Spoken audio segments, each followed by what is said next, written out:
Bien, buenos días. Quiero agradecer la invitación que se me ha hecho, especialmente al doctor Tutaya, que trabaja en el hospital. Creo que me ha invitado más por amistad que por capacidad. Y agradezco la presencia de ustedes acá. El tema que se me pidió que revisara es farmacoterapia racional en niños, ¿no? Bien, quería empezar con esto que está en la literatura, escrito por el doctor Harry Shirky en 1968.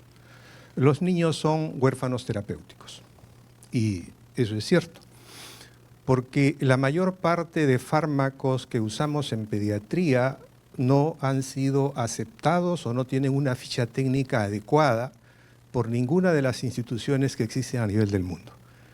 La mayor parte de ellas son proyecciones de aquello que se usa en adultos, y vamos a tratar de entender por qué. Entonces,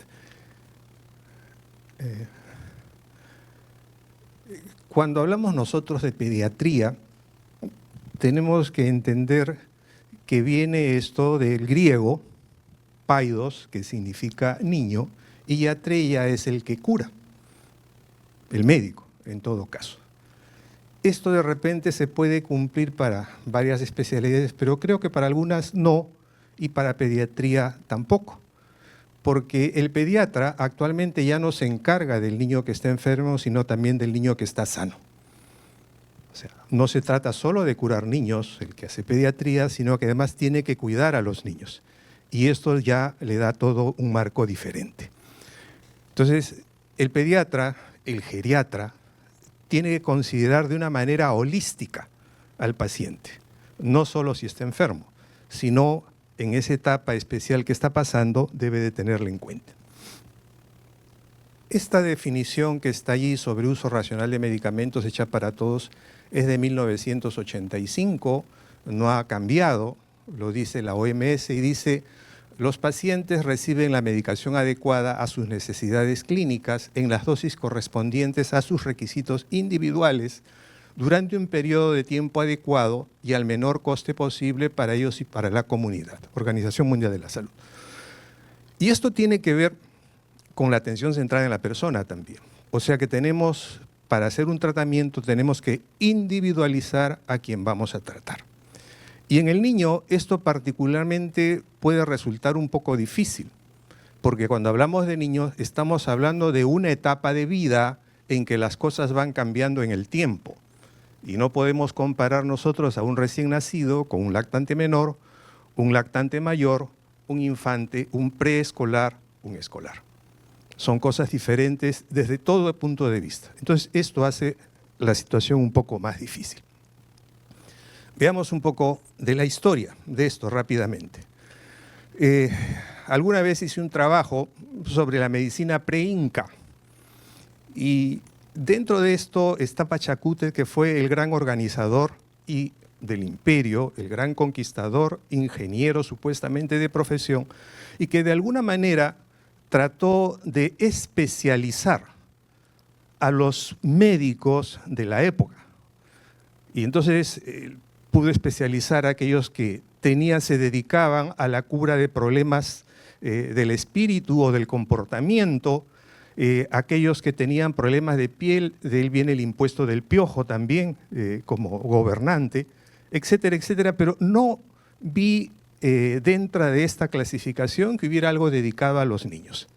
Entonces probablemente, al igual que lo que pasaba en todo el mundo, los niños también no se les ponía la atención adecuada. Sin embargo, cuando se revisa la parte universal, habían algunas culturas avanzadas que sí tenían alguna terapéutica especial para los niños, sin que esto fuera algo oficializado. Dentro de este texto del papiro de Wetskar, ¿no?, en que se habla de cosas mágicas y cosas religiosas, se habla de que cuando al niño se le tiene que dar un alimento, al niño pequeño, o se le tiene que curar de algo, era la mujer que lo amamantaba la que tenía que tomar esa medicina para que a través de la leche pasara al niño. Y entonces nosotros tenemos ya que con ese concepto en varias partes de Europa, como vamos a ver, que ocurría inclusive en Inglaterra también, era la nodriza o la quien amamantaba que de alguna manera le daba la medicina al niño. Lo disolvían en la leche o lo tomaban las nodrizas. En España, en el siglo XVII, Jerónimo Soriano, él es la primera información que se tiene en España, que tenía un método y orden de curar las enfermedades de los niños, porque los niños eran propiedad de los padres, no tenía un médico especial. En el siglo XIX, primera mitad, recién se empiezan a fundar los primeros hospitales de niños y en la segunda mitad recién la pediatría es tomada como una disciplina independiente.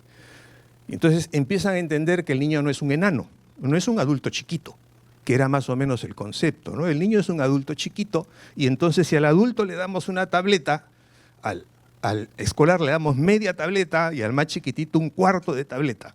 Entonces ese era el concepto más o menos, ¿no? Se pensaban que eran adultos en cuerpos pequeños, pero ya Jacobi Abramko en 1891 dice no, no es así y este concepto lo tenemos que cambiar. Y durante mucho tiempo yo creí que Robert Barton era un médico inglés, pero resulta que es un cura, ¿no? Es un cura que escribió mucho sobre medicina, ¿no? Y tuve la oportunidad cuando viajé de haber revisado algunos escritos de Barton, ¿no? Y entonces tenemos acá nosotros que me pareció muy interesante a propósito, que habla sobre el concepto de niño que lanza. Y ahora entiendo por qué en muchos libros de medicina se le señala a este señor. Él hablaba sobre las nodrizas y hablaba la importancia de que era tener una nodriza buena, ¿no? Para que a través del pecho se le pasara pues al niño no solo los nutrientes, sino también el buen comportamiento. Entonces, cuando una persona conseguía una buena nodriza, se suponía que el niño iba a ser bueno. Pero lo importante es lo que dice en su concepto de niño al final. Dice que siendo ahora como la arcilla húmeda y flexible, es fácilmente moldeable y pervertible. Y nos está hablando perfectamente del concepto de niño que tenemos los pediatras actualmente. Ser humano en crecimiento y desarrollo continuo. Lo cual quiere decir que cualquier cosa que hagamos en el niño o que dejemos de hacer, lo va a afectar. Cada vez que llegan los residentes de pediatría, o los internos, o los alumnos, le digo yo, ustedes no pueden trabajar con niños si no tienen el concepto de niño, porque la medicina es una disciplina de conceptos. Si el concepto está bien, todo va a estar bien. Entonces, y la mayor parte responde en función a la edad cronológica. ¿No? Un niño es de tal edad, no le digo. Tienes que definirlo así. Ser humano en crecimiento y desarrollo continuo. Y cuando hablamos de crecer, entendemos que crecer no es peso y talla. Crecer tiene que ver con hiperplasia e hipertrofia. Tiene que ver con cambios en el medio interno del niño. Y el desarrollo, que no es igual que crecimiento, tiene que ver con capacidades, habilidades, destrezas. Y eso en el niño es cambiante. Y es cambiante día a día. Lo que pasa es que no lo notamos, pero es así como ocurre. Entonces, en nuestro país, San Marcos, en 1866, hace la cátedra de partos y enfermedades puerperales en niños. La cátedra de pediatría en nuestro país recién ocurre en 1896 en el Hospital Santa Ana, y el Instituto Nacional del Niño, no el Instituto Nacional de Salud, sino el Instituto Nacional del Niño, recién en 1925, y en 1929 se crea el Hospital del Niño, el 1 de noviembre, la esposa de Leguía, se le dio ese nombre inicial, se le llamó Luisa Swain de Leguía, y el primer director fue el doctor Kundrich. Eso es lo que tenemos nosotros como antecedentes de la dedicación que había a los niños, a grosso modo. ¿Qué conceptos claves quisiera? Porque esto no podamos hacer nosotros en 20, 25 minutos uso racional de fármacos en niños. Pero lo que sí podemos es motivarlos para que de alguna manera revisemos un poco más estos aspectos. En primer lugar, el concepto, ser humano en crecimiento y desarrollo. Eso significa que la farmacocinética, la farmacodinamia va cambiando con la edad. ¿No? Hay que tener en cuenta claramente, si pensamos nada más, por ejemplo, en el agua, la composición corporal, cuando se une el óvulo con el espermatozoide, vamos a tener en cuenta que el extracelular no es mucho más que el intracelular. Pero en la medida que el niño va creciendo, se va creando la materia, la masa, y el agua va disminuyendo. En un embrión, el 90% de la composición corporal es agua. En un feto, no, más o menos 85%. Cuando un niño nace, el 80% de su composición corporal es agua, ¿no? Y luego va a ir disminuyendo hasta llegar a ser pues 60-65% la composición corporal. Es decir, el medio interno va cambiando. Si esto va cambiando, también va la absorción, el desarrollo funcional, la distribución, el metabolismo, todo esto va cambiando. Y los medios también, los lugares por donde se va a absorber, va a ser mayor o menor la cantidad del fármaco que usemos o la vía que usemos en el niño. Y por lo tanto, si el niño está enfermo, esto también puede variar de alguna manera. Otra de las cosas importantes es el peso, ¿no? Un niño que nace con un promedio de entre 2.500 a 3.500 que consideramos normal, pero debemos de buscar que por favor que nazca con 3.500, porque ahí se consigue el máximo peso cerebral en un niño, con 3.500, ¿no? Es lo que deberíamos de buscar cuando vemos niños. Entonces, si este niño es obeso, podemos dar dosis subóptimas, dependiendo del tipo de fármaco que usemos, porque algunos pueden ser liposolubles y otros pueden ser hidrosolubles. Es que por eso alguna literatura considera que si tenemos niños obesos, lo que tenemos que dar es en función al peso ideal, dependiendo del fármaco, ¿no? Entonces, el otro aspecto importante es que el niño, por favor, también siente, ¿no? Y a veces nos olvidamos de eso. Solo que da mensajes muy sutiles, igual como cuando el niño quiere lactar. Tenemos el mensaje, ¿cómo le va a dar de lactar? ¿Cada vez que llore? Por favor, no. Hay que decir cada vez que tenga hambre. Y cuando el niño tiene hambre, el niño empieza a moverse. Mueve la cabeza para aquí, por allá, se siente incómodo. Y esa incomodidad es, tengo hambre. Cuando el niño llora es porque ya está con un hambre atroz que dicen, por favor, denme de comer, ¿no? Entonces, esos cambios sutiles tenemos que aprender a entenderlos y por lo tanto en el dolor también pasa igual. El niño está incómodo. Yo recuerdo mucho cuando era interno en el hospital Almenara, había unas enfermeras que era un amor de gente, ¿no? Y que sabían cuando el niño lloraba, si tenía hambre, cuando si se había orinado, el llanto. No, doctor, el llanto es diferente y ciertamente es diferente. ¿No? No, doctor, le está doliendo algo, vaya a verlo. ¿Verdad? O yo corriendo porque era, no, es que se ha orinado, yo voy y lo cambio. ¿No? Entonces, esas son cosas que tenemos que aprender a interpretar. Por eso, repito, el niño no es un enano, no es un adulto chiquito, ¿no? Entonces, tiene dolor, tiene incomodidad y la percepción nuestra puede no ser adecuada. Entonces, el otro aspecto importante es que como no tenemos medicamentos diseñados para niños, hay que recordar que el niño nace casi con todos sus sentidos perfectos, también el del gusto, y va a tener papilas gustativas en la lengua. Y el fármaco puede no ser agradable. Entonces lo que yo puedo hacer es colocar el fármaco donde no hay papilas gustativas, y este es el borde interno de la cara. Y entonces va a ser mucho más fácil que el niño pueda tragarlo sin problemas, ¿no? Y no lo rechace. Entonces, el otro aspecto, como decía, muchos principios activos pueden no estar disponibles. En el niño hay que calcular, hay que preparar y hay que administrar. Adelante, doctor Tutaya, por favor. Adelante, ¿no? Y puede llevar a errores. Yo tengo muy grabado, desde que hace muchos años, en una provincia de Lima, al norte del país, un niño muere porque el médico se equivoca al hacer el cálculo con la rifampicina por una intoxicación, un daño hepático severo. Y eso me quedó muy marcado. Y entonces hay que calcular y uno se puede equivocar en el cálculo, ¿no?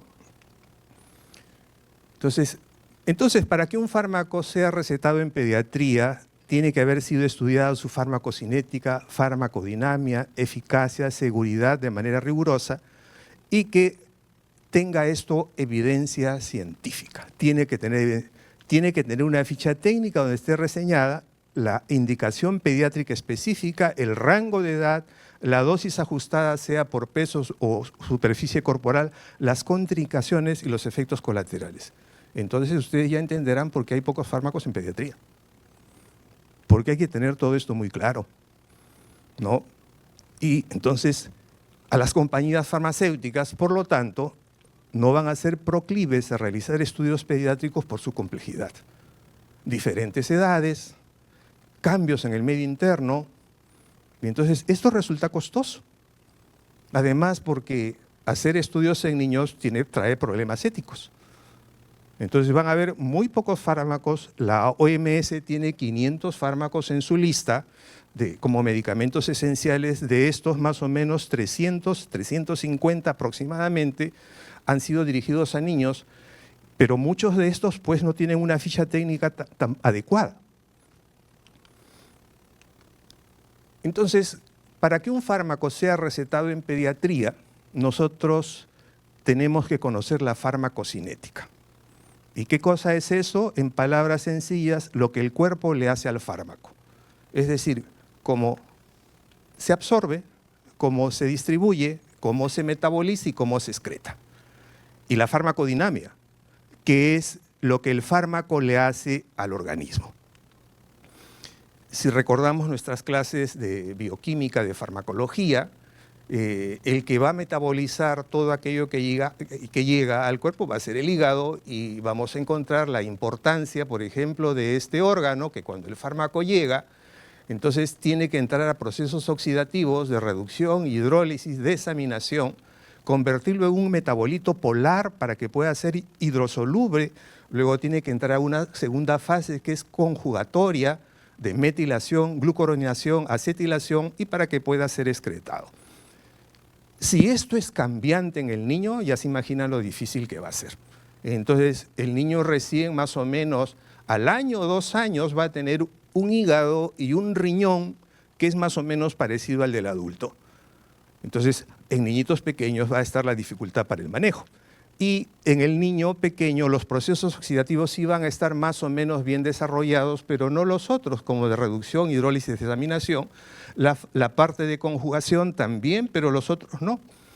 Entonces, definitivamente, cuando damos un fármaco, no podemos esperar nosotros que responda como un adulto, y pueden haber muchos efectos indeseables que no nos vamos a dar cuenta, pero que sí están pasando, ¿no? El que no lo veamos no significa que no pase.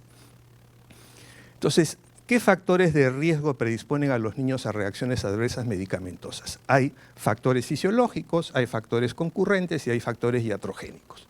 Dentro de los fisiológicos está la edad, que ya hemos dicho que esto es cambiante porque es un ser humano en desarrollo continuo, crecimiento y desarrollo continuo, los cambios progresivos en los parámetros de distribución por ese crecimiento y desarrollo. Lo otro que habíamos dicho, los niños pequeños no pueden expresar sus molestias, por lo tanto las reacciones adversas a medicamentos van a demorar en identificarse, ¿no?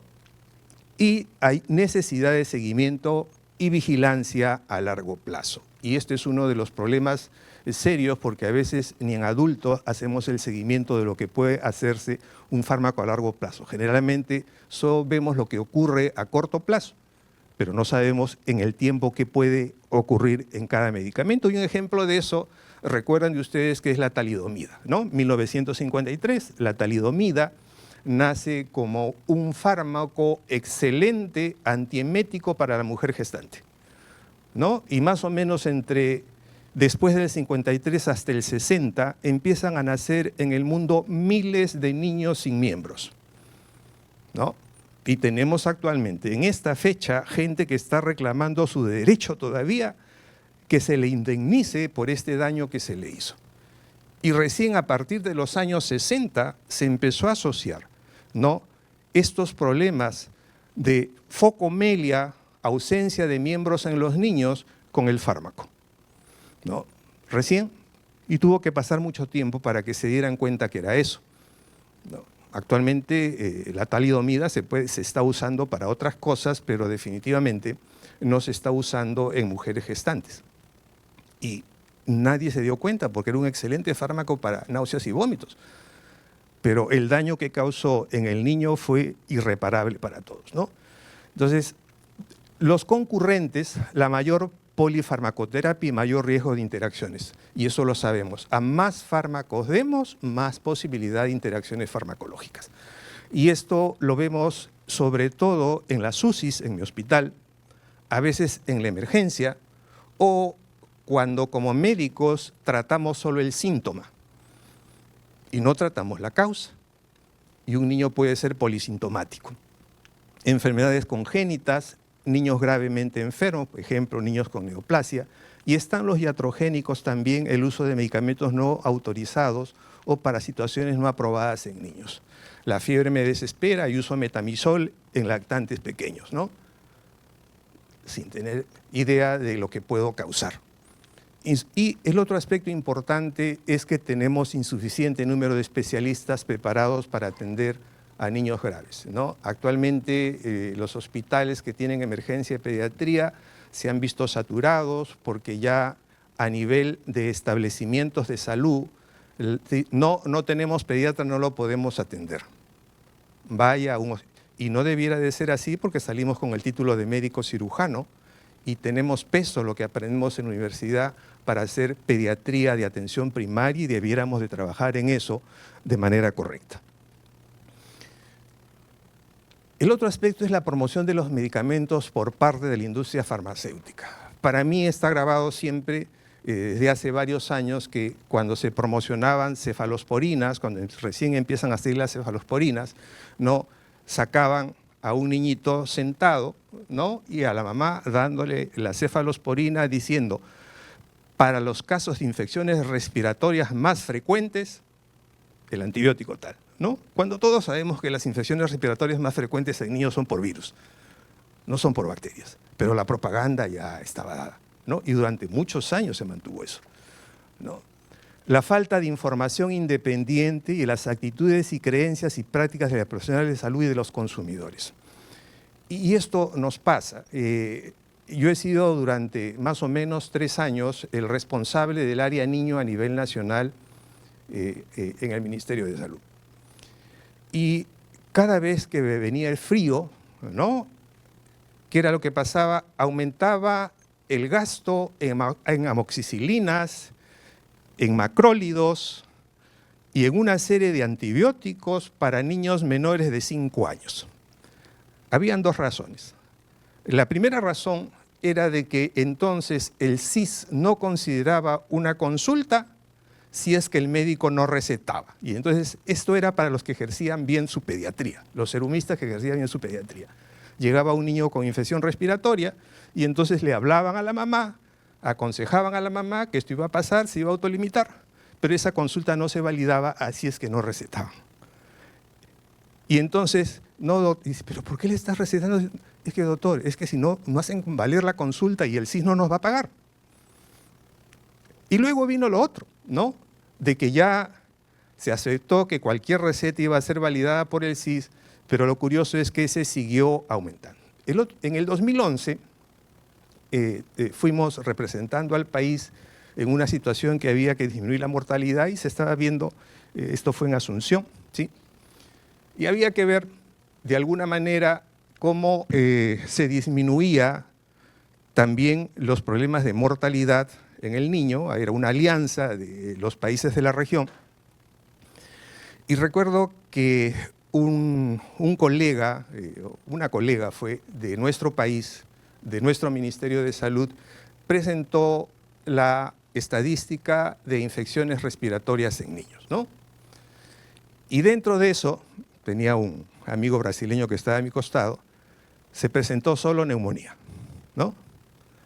Y entonces el amigo me codí y me dice, oye, Cristian, me dice, en tu país no hay bronquiolitis, en tu país no hay laringotraqueitis, todo es neumonía. Y ciertamente, todo era neumonía. Y como todo era neumonía, todo tenía que recibir antibióticos, porque las neumonías virales no existían, ¿no? Y entonces, y el ministerio toma decisiones en función a la información que nosotros le damos. Entonces, si nosotros decimos neumonía y decimos que están gastando, somos nosotros que nutrimos al ministerio para que ellos compren el antibiótico, ¿no?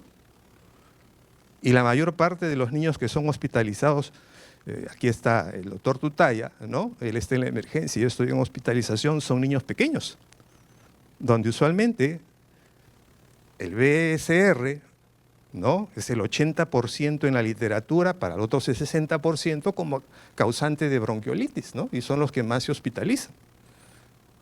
Entonces, eso tiene que hacernos reflexionar de alguna manera. Entonces, esto implica que el hábito de prescripción en los médicos es uno de los más frecuentes. Y cuando se ve errores médicos, una de estas cosas es la que se refiere, el hábito de prescripción. Y otro que yo lo considero importante, yo soy profesor, ya casi 40 años en la universidad, y no tenemos cursos de farmacología pediátrica. Y los residentes de pediatría tampoco tienen cursos de farmacología pediátrica. Entonces aprendemos, ¿no?, leyendo, revisando por criterio propio, ¿no? Entonces, ¿qué criterios debemos de tener para asignar un medicamento en niños? En primer lugar, la necesidad. Y creo que la primera pregunta que tengo que hacerme cuando llega un niño es, ¿el niño necesita este medicamento para curarse? Esa es la primera pregunta. Igual, si le doy este antibiótico a este niño, ¿se va a curar? ¿Lo necesita realmente? Y entonces nosotros hemos evolucionado del nivel biológico al nivel social según la escala de materia de Bunge, porque nos cuestionamos. Quiere decir que si no nos cuestionamos, no hemos llegado todavía a ese nivel, ¿no? Entonces tenemos que cuestionarnos, en principio. Entonces, y luego de eso, ver la eficacia y la efectividad. Cuando hablamos de eficacia es lo que me dice la literatura respecto a este fármaco, es decir, que es eficaz porque resulta en los ensayos clínicos. Pero otra cosa es la efectividad. Este fármaco que resulta en los ensayos clínicos, ¿resulta en el paciente, resulta en el ser humano? Entonces, si es así, entonces tengo la respuesta para decir así. ¿Es eficaz? ¿Es efectivo? Entonces sí existe la posibilidad de que lo pueda recetar. Tercero, riesgo versus toxicidad. El riesgo es la posibilidad que me pueda provocar daño y la toxicidad es el grado de daño que me pueda causar. El gran problema que tenemos acá es que muchas veces estos fármacos no pueden traducir un daño inmediato sino posterior. Y la mayor parte de las veces cuando nos viene una ficha técnica nos hablan del daño inmediato, no nos hablan del daño posterior. Igualito que cuando ustedes ven, si usan ustedes un plaguicida, porque también está relacionado, ¿no? Los plaguicidas dicen potencial y eso está descrito por la OMS, que si es tóxico, color rojo, ¿no? Si existe la posibilidad, como un semáforo, es el color ámbar, y si no es tóxico, verde, ¿no? Y entonces yo lo puedo usar. Pero lo que no colocan es que esto se refiere a toxicidad aguda, no se refiere a toxicidad crónica. Por lo tanto, yo puedo estar usando algo que a largo plazo me va a afectar, ¿no? Pero inmediatamente no lo voy a ver. Los órganos clorados son un buen ejemplo de esto. Bien, entonces, riesgo versus toxicidad. El otro es costo-eficiencia, costo-beneficio, ¿no? O sea, lo que yo voy a usar, ¿no?, en mi paciente lo va a beneficiar más que lo va a dañar, y desde el punto de vista económico lo va a afectar, no lo va a afectar. Y el quinto aspecto es la conveniencia y la aceptabilidad. Entonces, la conveniencia tiene que ver con la facilidad de administración, ¿no? Que me pueda garantizar esto de que el paciente va a cumplir con el tratamiento que le voy a dar. Entonces, cuando hablamos de macrólidos, tenemos pues 3, ¿no es cierto?, donde uno se da dosis diaria, el otro se da cada 12 horas y el otro se da cada 6 o hasta cada 8 se puede dar. Entonces, definitivamente, cuando decidimos, a veces decidimos por el que se da una sola vez al día, ¿no? Entonces, porque conviene para el paciente porque lo va a tomar una sola vez. Y lo otro es la aceptabilidad, es decir, cómo el paciente percibe y reacciona frente al medicamento, considerando cuando yo le digo va a tener ciertos efectos secundarios, entonces el paciente lo aceptará o no. Por ejemplo, el tomar el metronidazol, que deja un sabor a metal en la boca, ¿no? Entonces, que el paciente puede no gustarle y puede abandonar el tratamiento cuando yo le digo eso. Los criterios de dosificación le da el peso. ¿Cuánto tiempo me queda? Ya, entonces avanzamos. Las situaciones de la práctica habitual. Entonces quiero retenerme en esto, medicamentos sin receta médicas tradicionales en base de hierbas, porque existe el concepto que lo natural es mejor y no provoca daño, y eso es un error. Eso es un error, el considerar eso. Y por ejemplo, tenemos una gran cantidad de neumonitis química, neumonitis por terpenos. Niños que tienen un cuadro respiratorio y la madre los frota con metulaton y Big Vaporú, y eso no lo anotamos en la historia. Y está descrito que los terpenos, mentol, eucaliptol, alcanfor, provocan vasoconstricción, inflamación, los vapores. Entonces, si el niño es un niño asmático y la mamá lo frota, va a empeorar, va a empeorar. Y la historia es muy clara. Lo froté y a las horas se puso así, de manera súbita. Y a veces no lo consideramos porque no preguntamos, ¿no? Y está descrito, y estos niños evolucionan de una manera diferente. Usualmente los niños asmáticos, al final primero desaparecen los sibilantes inspiratorios, después los expiratorios. En ellos es más o menos al revés. Y tenemos muchos niños así en el hospital y que no se les está considerando como diagnóstico neumonitis por terpenos. Le ponen neumonitis por alcanfor. Momento, ¿por qué eucaliptol? ¿Por qué no mentol? Que también provocan más o menos lo mismo. Entonces debe generalizarse ese concepto. Bien, avanzamos por el tiempo y aquí lo había colocado para que vean ustedes las propiedades del eucaliptol y el alcanfor y lo que pueden hacer. Las presentaciones inadecuadas es otro problema de los niños. Recuerden ustedes de que en otros países los jarabes, las suspensiones van con doble sello. Hay que presionar y hay que rotar para que puedan ser usadas. Acá solo son de rosca y un niño de 3 años puede desenroscar un producto e intoxicarse fácilmente, y nosotros no le decimos que debe de tener cuidado, por eso tenemos que tener en cuenta las edades. Los errores de la medicación. Fíjense ustedes, los errores más graves, 58% se originan en la decisión de prescribir. O sea, la prescripción es un problema serio. Y hay dificultades para notificar las RAN en pediatría. Entonces la pregunta es, ¿lo que se hace en otros países, podemos repetirlo acá? Puede que sí, puede que no. Lo que se hace generalmente en otros países, en países desarrollados. Pero en nuestro país, ¿cuál es el problema que tenemos? La desnutrición. ¿No? El 80% de los niños que mueren por neumonía o por diarrea aguda infecciosa están desnutridos. Y eso lo sabe todo el mundo, ¿no? Y en un niño desnutrido su medio interno es diferente, ¿no? Un niño desnutrido tiene incapacidad para eliminar la sobrecarga de sodio. Un niño desnutrido tiene una mayor cantidad de sodio, ¿no?, en el intracelular y poco sodio en el extracelular. Entonces, a pesar de que tiene una gran cantidad de sodio, le vamos a dosar hiponatremia en el extracelular. Y así podemos hablar de los otros elementos. El otro aspecto es que antes, cuando salía un medicamento, antes de la globalización, a nosotros pues nos llegaba 5 o 6 años después el medicamento, pero ya con toda la información. Ahora no, como estamos globalizados, el medicamento sale, ¿no?, y todo el mundo se entera. Y después los perjuicios del medicamento los obtenemos después cuando ya hemos estado usándolo acá, ¿no? Entonces eso es un problema que vamos a tener. Este es los factores de riesgo, este es el triángulo del factor humano, estos son el triángulo del factor de riesgo de medicamentos en que interaccionan. Tenemos que conocer el medicamento, tenemos que conocer al paciente y el médico tiene que conocer a su paciente, no puede equivocarse al elegir. Aquí en niños hay que tener en cuenta que el padre también va a ser partícipe de esto. Ya no es el paciente en sí, sino es el padre, el tutor, y el padre a veces no es el que cuida al niño. El niño queda abandonado y quien lo cuida es la mamá, quien lo cuida es la tía, porque la mamá está trabajando, ¿no? Y entonces la información puede ser inadecuada. Entonces, por favor, hay algunas cosas que quisiera motivar, es el uso de antibióticos en cuadros virales, hay que quitarlos, ¿ya? Hay que quitarlos, ¿no? y casi todos los cuadros respiratorios van a empezar con signos de mucosa respiratoria alta. El hecho de que ese concepto de que si tiene fiebre más de 3 días es bacteriano, eso es un error. La fiebre es una respuesta del organismo a la agresión y la fiebre viral puede durar hasta 2 semanas y está descrito hasta años inclusive. Habla alguien que tuvo fiebre durante 9 meses, ¿ya? Y que fue operado por esa razón.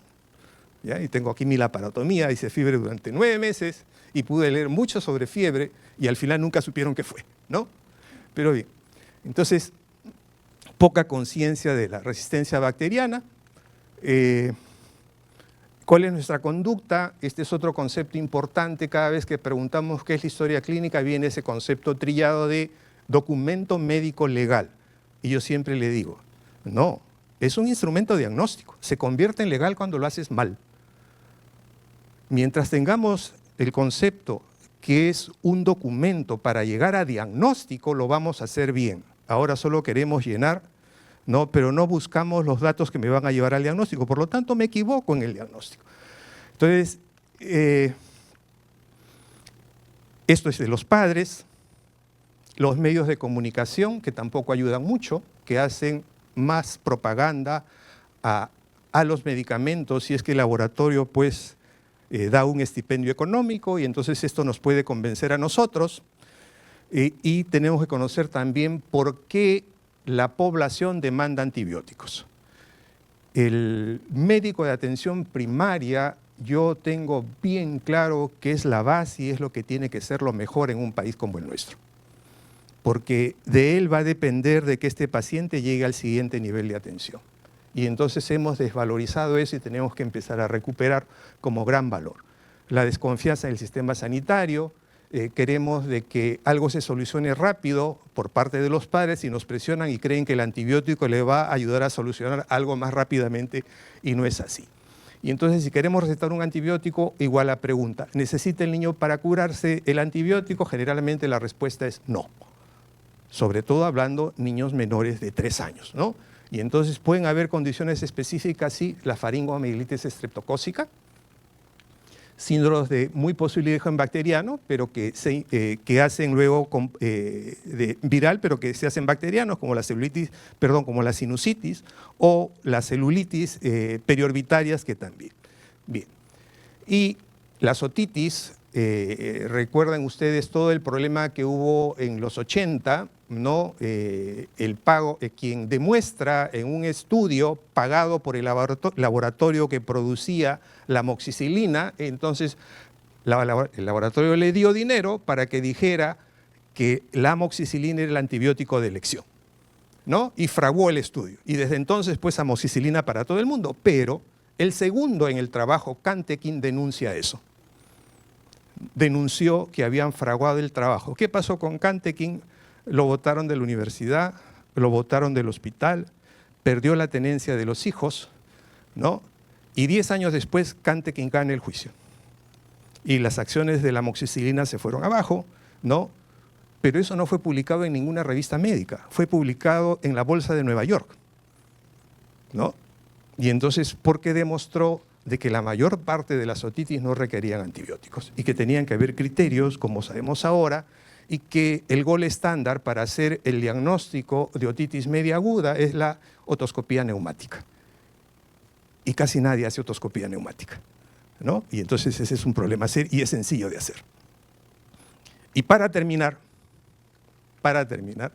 tenemos acá nosotros el triángulo, ¿no es cierto?, de la evaluación pediátrica para ver a un niño, que tienen que recordar el aspecto, la respiración y la circulación. Y por favor, recuerden esto del aspecto, es fundamental. Cada vez observamos más que el médico no observa, no hace ese aspecto de la inspección del organismo y donde la sonrisa social es fundamental. Niño febril, le bajo la fiebre y sonríe, existe poca probabilidad de que sea infección bacteriana grave. Entre 3 y 36 meses, y eso dice la evidencia. Entonces, por favor, hagan sonreír a los niños luego que le bajen la fiebre. Puede que no sonría porque uno es feo, pero entonces le preguntamos a la mamá, señora, ¿sonríe con usted? Ah, sí, doctor, sí. Ah, ya, perfecto. Entonces, aguantemos el antibiótico, aguantemos el antibiótico, demos un poco de tiempo, pidamos un examen auxiliar si creemos conveniente y nada más. Bien, y entonces el resto lo pueden ver, ya es conocido, ¿no? El triángulo de Davis, ¿no? Para ver la relación que hay entre el huésped bacteria y antimicrobiano, y recordarles esta frase que a mí siempre me gustó: non scholae sed vitae discimus. No estudiamos para la escuela, estudiamos para la vida. No estudiamos para que nos digan médicos, estudiamos para ejercer, estudiamos para tratar pacientes. No estudiamos para mostrar sabiduría, estudiamos para trabajar, como decía Florence Nightingale, ¿no? No las educamos para conocer, las educamos para ejercer. Muchas gracias.